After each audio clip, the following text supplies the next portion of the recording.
tu audiencia. A Sí, las órdenes, Raúl. sí, doctora, estábamos viendo, finalmente hubo una conciliación entre Fernando González Carjallo y la Cenavico, porque ya se pidió ahora la extinción de la acción penal, doctora. Bueno, en realidad, sí, el nombre es conciliación, pero en realidad es dejar nomás en claro, y es tal cual como figura en el acta que ya hace 2 o 3 meses atrás, ya eso, en donde se dejó nuevamente en claro que mi representado no cobró nada, entonces no se puede hablar de apropiación. Desconocida porque nunca fue notificado de ninguna transferencia inscrita a nombre de la Cenavico. Situación que actualmente también comento que ahora las actas de entrega, esta última acta de entrega a la Cenavico sí ya figura en el sistema.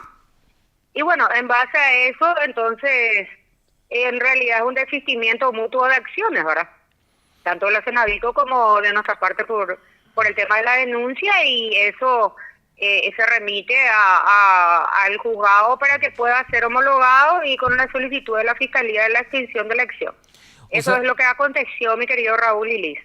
doctora, no es que hubo un reconocimiento de parte de Fernando González No, Carjallo, ni mucho menos el pago de algún tipo de no, indemnización o tampoco. algo, nada.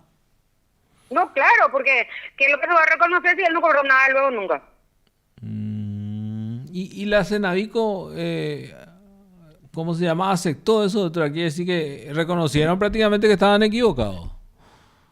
Y no, porque en realidad tuvimos que hacer bastantes esfuerzos, porque en ese inmueble existía una persona, una inquilina, pero el actuar con relación a ella nunca fue con dolo, e inclusive había introducido mejoras, ¿sí? Que lo hizo de buena fe. Entonces se hizo una cantidad de asistimiento mutuo entre todas las partes, porque esta persona le había demandado a la Cenavico y también le había demandado a mi representado por un juicio de retención por mejoras.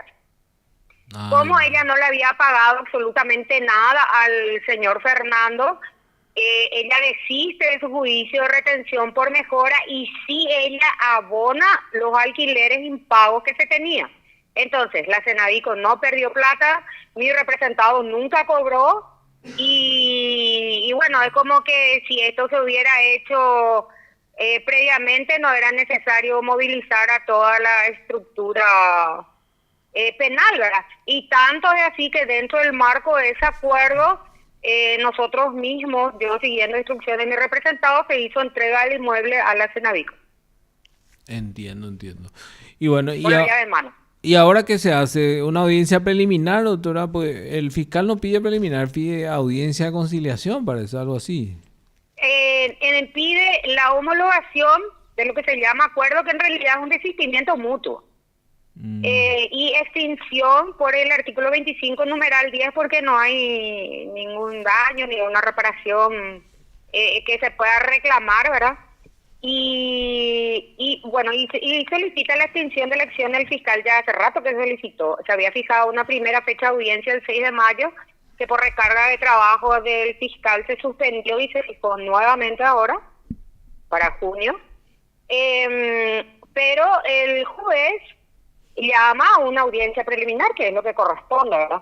Ahora, el requerimiento conclusivo que solicita el fiscal es esto. Entonces, en el momento de la audiencia, el juez va a estudiar y pueden suceder dos cosas: homologa y extingue, o le da trámite de oposición y manda a la Fiscalía General, ¿verdad? La verdad que yo espero que sea lo primero, porque aunque vaya a Fiscalía General, no existiendo los elementos del tipo penal, más este acuerdo por escribanía de desistimientos, en realidad tendría que extinguirse, ¿verdad? Pero bueno, pero es una opción que tiene el magistrado de homologar y extinguir, o de darle trámite de oposición, no existiendo un requerimiento conclusivo de acusación, ¿verdad? pero en este caso, doctora, hay que decir también que tiene que dictarse el sobreseimiento también si fue imputado por esto.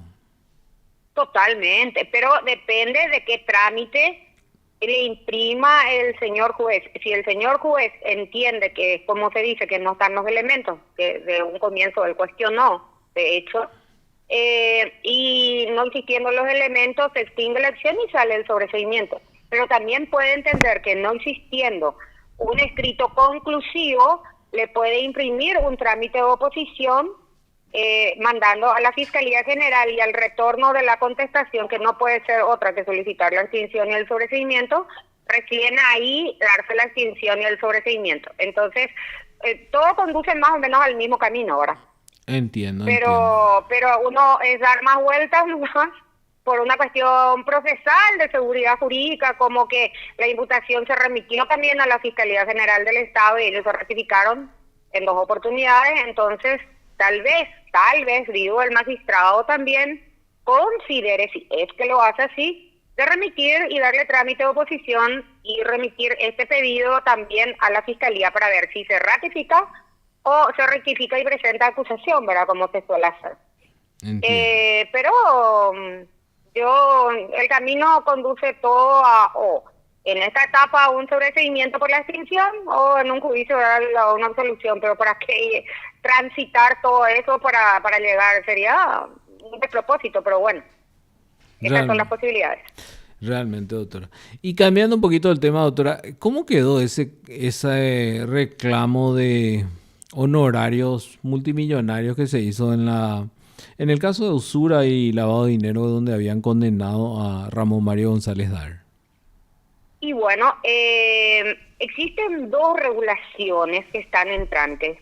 Una había sido solicitado por el abogado y en el juzgado del juez Otazú, que le regularon en base al préstamo de 21.000 millones de guaraníes. Le regularon en base a eso.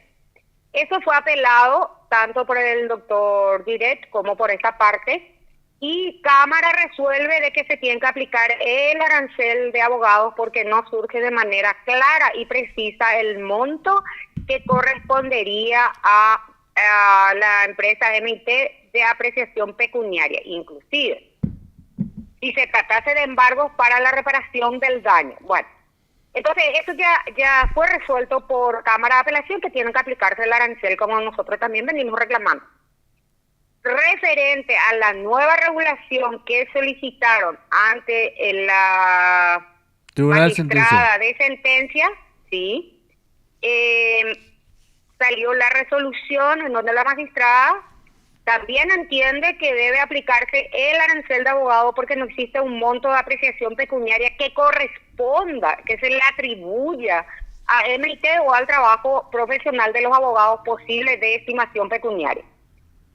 Eso fue recurrido por los abogados, por ambos abogados que pidieron la regulación, y fue contestado por esta parte, trayendo a colación también ya la jurisprudencia o la resolución de cuarta sala, en el cual en la regulación anterior ya había manifestado también que no ser posible la apreciación pecuniaria, debe aplicarse el arancel. O sea, en realidad se puede regular en base a montos, pero cuando el monto esté especificado clara, concretamente para la reparación del daño. Pero si vos te fijas en la sentencia 515, no existe un monto que se le pueda atribuir para la reparación del daño. Existe embargo, secuestro y existe un comiso. Y el comiso no es para la reparación del daño a las víctimas, sino es para el Estado. Entonces, claramente la ley dice, o estimación de un monto posible de apreciación pecuniaria para la reparación del daño, no existe en la sentencia 515, y es como lo entendió la magistrada, muy valientemente. Y es lo que se resolvió y ahora está en Cámara de Apelación. ¿Cuánto era que ella pedía, doctora, la regulación? Uy, no recuerdo los números. ¿En pero dólares? Era una cosa que no entraba. Es una cosa como de 8, alcanzaba casi 9 millones de dólares. Ya, y le reguló finalmente 45, creo, o 29. No, 29 millones más IVA. Con razón. Por las etapas, como dice el arancel. Y es lo que dice el arancel, o sea, pero el tanteo pues es libre en ese país. Esperemos nomás, como en la primera apelación, que también le impusieron costas, ¿verdad? Porque ellos sí solicitan un monto específico. Ellos sí dicen, queremos tanto.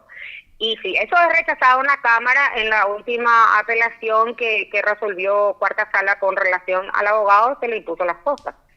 Así es que hay que tener cuidado para hacer solicitudes escandalosas y abiertamente inconsistentes, ¿verdad? Vamos a decirle.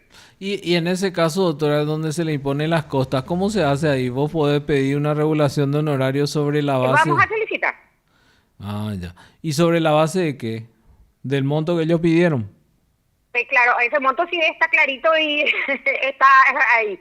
Y es más, en la regulación no actúan en nombre y representación de nadie, actúan en nombre propio los abogados. Entiendo. Vaya. Vamos a ver cómo sale entonces eso, doctora. Sí, vamos a ver.